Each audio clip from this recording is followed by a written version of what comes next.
stretching at home, 5-10 minutes every day will change your life, literally. When I was start doing martial arts, I was a very curious kid. I used to go to different teachers, different schools, and watch how they train. But at the same time, when I was really more hungry for knowledge in martial arts, I was also, for some strange reason, very hungry for knowledge in yoga. So, at the same time I spent doing martial arts, I also was studying yoga and meditation, which helped me a lot in my mind development, my body development, and my internal spiritual understanding. It's very important to know how correctly warm up your body. Especially if you come to train, you cannot just stand up and train and do training. You need to warm up the joints, the muscles, loosen up, prepare your body for training. Because sometimes when you train, you put your body in a very strange and bad position. And if the muscles and ligaments are not warmed up, and you put yourself in a stressful for the body position and somebody applying force to it, well, the body gives up. So you have a torn muscle, sometimes you have a torn ligament, and sometimes the shoulder or the joints get out of alignment. And if you would warm up before that, the chances are it's not going to be torn. It's not going to be the bone or shoulder out of alignment, because it will be, the body will be loose or maybe reacted differently if you had a stressful fighting position. And there's many good practical ways and methods to warm up the body. And we'll talk about it today, and I will share with you some of those methods.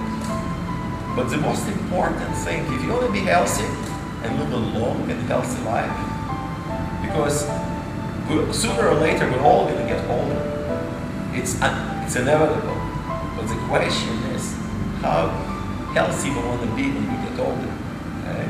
I would like, personally, when I'll be in my 60s and 70s, to walk straight and smile and feel healthy inside without pains in my body. And if you have experienced pain in the back, it's not too late either. If you do a proper stretching every day, 3 to 6 months, the problems that you have in your back, in your knees, or in your hips will go away. Everything in life, it's a routine. If you get a healthy habit, your life will be healthy. If you wake up in the morning and spend 5 minutes of the day stretching, your body for the rest of the day will be looser, less tension, and healthier. And that means you can deal with the daily tasks of life, working, driving.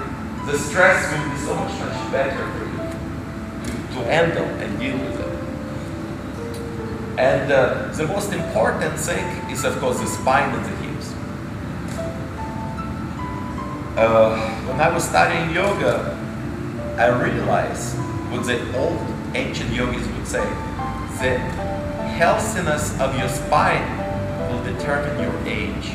What it means is, if your spine is healthy and limber, you will be living long and healthy life. So truly, the spine is the most important thing. If you keep your spine healthy and loose, you have more life force energy in your body, and you will look younger. It runs throughout the body. And it doesn't matter what kind of technique you use, as long as you do it. Okay? It would be impossible for me in a short time to show you the foot massage. So the secret is, as long as you do it, you put your thumbs and just massaging your foot, massaging the toes, moving them a little bit, waking them up, massaging with your thumbs, and you know what? You're just gonna start doing it. I have to warn you, it's highly addictive. You're not gonna do it, you're gonna say, oh my God, where is my foot massage? Massaging gently the foot, loosening up. Usually the big toe, if you apply pressure in the center of the big toe, it actually improves your memory. So it's a good thing to have in the modern world. Under a lot of stress, we lose a lot of memory. See how it curves on the side? So massaging it in here, you're actually stimulating the spine with massaging it. Okay? So what I do is, to really, I kind of in the morning, I loosen up my ankle going side to side, then toes, as in massaging with the foot, and then I do a little stimulation with my fist hitting and stimulating the nerve ending. And then, guess what? You're going to feel actually that the one foot will feel lighter than the other foot. Because you're going to feel a natural balance. So guess what? You do the other foot. So you rotate the ankle. And if you do that rotation, you'll prevent a lot of injuries to your class and the training. Toes and massaging the foot. By the way, we're living in a modern world. And when you walk with the shoes, sometimes the shoes are not as good quality shoes, you know, and the cement, it's really affecting your feet. They become desensitized. So if it's summer, you're somewhere in the nature, and there is a grass, I can walk barefoot a little bit in the grass. That will bring you back to life, connected to the world around you. So feet are very, very important. Do this in the morning, and then you come from work, you do this in the evening, and you're gonna feel that all your tension is gone from the day. When you finish your feet, you have time, you do a little bit more stretching, then you start with a simple thing. Don't go into very hard positions, especially in the morning. The body is still asleep. Be nice to yourself. It's not important how far you go forward. We're not competing. This is not Olympic sport. It's internal, personal, very personal. Stretches is very personal. So stretch as far as you can go and try to relax. Try not to force it. That means as you stretch, you breathe. The more you breathe and relax, the more the body itself will stretch naturally. Avoid doing jerky movements when you stretch. Like sometimes people do this jerky movements trying to stretch. It does more damage than harm. I mean, it does more. So it's better to relax and stretch and breathe.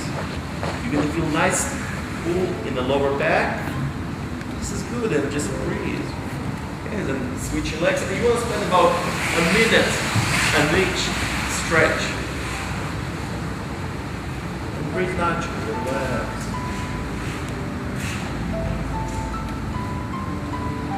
We have to cater our warm-up and stretches to the martial art that we practice. So a lot of stretches you're gonna do that will help you to do the martial art. So you want to do stretches that are good for your health and spine, and if you also want to do the stretches that will make you better for the art that you're practicing. We had an interesting class yesterday in the evening. It was a very special, small class, and we talked a lot about the injuries and how to prevent them and how to heal them. If you do pull the groin muscle, first step is doesn't mean you're handicapped. You need to stretch it gently. Because you pull a muscle, you need to very, not overstretch, but keep it gently stretching so the blood circulating. Because the more blood circulating in that area, the faster it will heal the problem. Because when the blood circulating, it brings nutrients and energy and oxygen to that area. So then you want to bring the feet halfway out to strengthen the middle part of the spine. Again, it's not important how far you're going. It's not important as long as you do it and stretch. And listen to your body. Today, you go this way, and then guess what? In the months from now, you'll be going much farther. We only did like 3-4 moves. You should feel good with the lower back by now. One very important exercise for the lower back is a lot of lower back and hips. That's where a lot of tension comes in. So it's very important to bring the knees to the side like this. It's really important. It really opens up the knees and the lower back. And it doesn't matter where you hold your hand, as long as you gently bring the knees to the side. And other side. Slowly. You're going to feel so much better lower back muscles and hips can really thank you for loosening them up. This is when you do a lot of stomach exercises, what you're actually doing, you're contracting the muscles.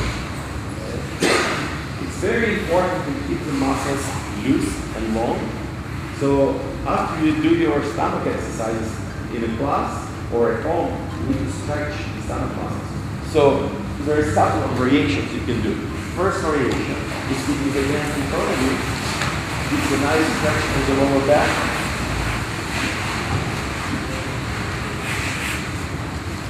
And then once this you feel loosen up, then you bring the hands to your side. It's called cobra. So you're like a snake. You can yap, slowly stretching, and then if you bend to each side, you give a little stretch to each side. This is very, very important by the way exercise, because if you do this every day, you're going to be walking straight. So this exercise will keep your posture straight. Yesterday we talked about muscles. Some people, when they do a lot of bodybuilding and weightlifting, the muscles become big but kind of rounded. They're actually unhealthy because you contract the muscles. From a martial arts point of view, the bulkier the muscle, it slows you down. Your punches and your throws will become slower. Because you'll be walking like this, you're already stiff. Try to do punches. You want to make your body and muscles long, elongated. They're stronger, they're healthier, and that gives you speed and power. Okay?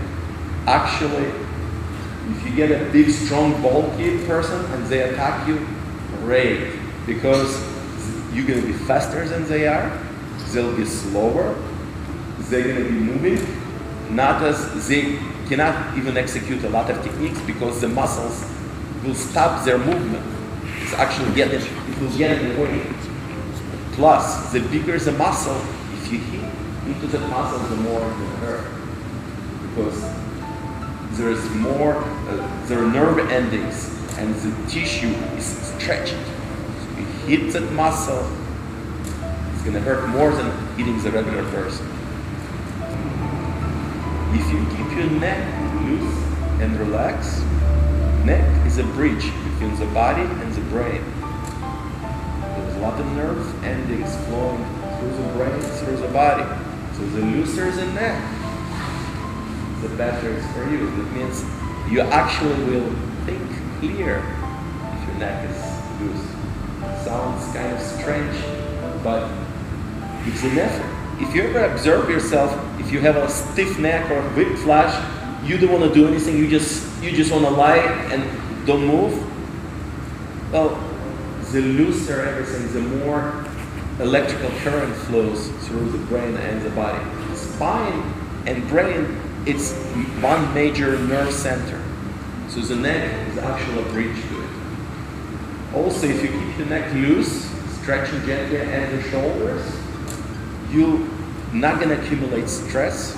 Sitting and driving in traffic creates stress for the shoulders. You spend 1 hour driving in one direction, when you're going to feel, the reason you feel tired because everything here is stiffen up. That's why you're tired. Not from driving, from lactic acid and muscles and nerves stiffening up like this. Okay? If you loosen up before you drive, or after a drive leaving the car, just do a little stretch, you're going to feel all the tension is gone. Next thing is important to talk about the mind. The flexibility is integral part of martial arts training. But flexibility you can build them by warming up correctly or doing at home stretches. Dealing with the mind is much, much harder. And the only way to deal with your mind, to keep you healthy and sane and balanced, is meditation. It's the only way to do it. And it's more important because living in the modern world, there are so many problems, bills, family, stress, it's all accumulates. And everyday problems, they don't go away, they file up like our brain, like a computer. It files them, and then we feel like we want to explode or scream because we have too much stuff accumulated in the brain. We have to relax and let it go. So learning to relax the mind is extremely important. And meditation is one of the best things to learn to relax the mind and to be healthy. Actually, in the modern world, 50% of the people are sick, not in the body, but in the mind. And they don't even know about it. And to be healthy with the mind is the only way is to learn to control your thoughts and to relax and to meditate. There is many techniques how to meditate, but it takes courses to learn different methods. If you just learn to relax your mind, it's the best way. And there's a simple tricks to it. When you finish your warm up at home for 5 minutes, and then the next 5 minutes if you take and meditate, you'll be a different person for the rest of the day. Doesn't matter how you sit. You can sit in a chair, you can sit against the bed, you can sit in a cross-legged, you can sit and say, it doesn't matter as long as you're comfortable. Of course, as you get better with control of your body, certain sitting positions more beneficial. But right now we just want to learn to relax the mind. The most important thing is to relax and don't fight your thoughts process. Because when you try to sit down and close your eyes, the first thing you're going to encounter is your thoughts. And there never ends. If you're going to try to stop your thoughts, guess what? You're going to lose. They're going to win anyway. So the idea is not to fight them. Is you close your eyes and try to breathe, and you're going to see the thoughts coming into your mind. Just accept it. So instead of fighting them, say, oh, I see the thoughts coming in. Okay, accepted thoughts. I have to do something in 5-10 minutes. It's okay. Let it go. Accept it. So don't fight it. But bring your attention to your breathing. So as you sit, feel the breath coming into your body, and feel the breath coming out. And slowly, second by second, you're going to feel that your thoughts are slowly coming down. They're slowly disappearing. You're not fighting them, but as you pay attention to the breathing, breath coming in and out, you're becoming much more calmer and centered. You do this for a month, and it becomes an addiction. Because it's a good addiction. And one day you'll be lazy or something happens, and you wake up late or something, and you're not going to do your 5-minute meditation. For the rest of the day, you're going to be like a zombie. Where is my breathing meditation? You're going to feel the difference. You're going to feel the tension and stress. So, if you like yourself and you want to be healthy, 5 minutes stretching, 5 minutes meditation, you'll be a very different and balanced and heavy person. If you do your meditation and you want to bring more energy and strength, this position by making a circle, that means right hand inside, left hand outside, and the thumbs are touching, creating a circle. That particular position with your hands focuses strength into your hands. You're going to be much stronger with your hands. It also focuses the energy in your hands, and brings your life force energy to the heart. So this particular exercise will make your hands stronger and more life force energy here, which is good for martial arts. So this particular, there is actually hundreds of hand positions, but this one is good for people who practice martial arts. So when I meditate, I usually do this particular, so it focuses what I do. The most important thing in life is the balance line. You don't want to overdo it, you don't want to go into extremes. Then you'll be okay with the balance. You do your warm-up and stretches, you do your little breathing and meditation, you're almost there. The next step is what you eat. And it's the most important part of your routine. That's why there is a saying which is completely true. You are what you eat. Whatever you take in, you become whatever you eat. So if you be more conscious of what you eat, it will affect you, your health, and your mood, and your energy as well. Because certain food will make you hyper or healthier in body.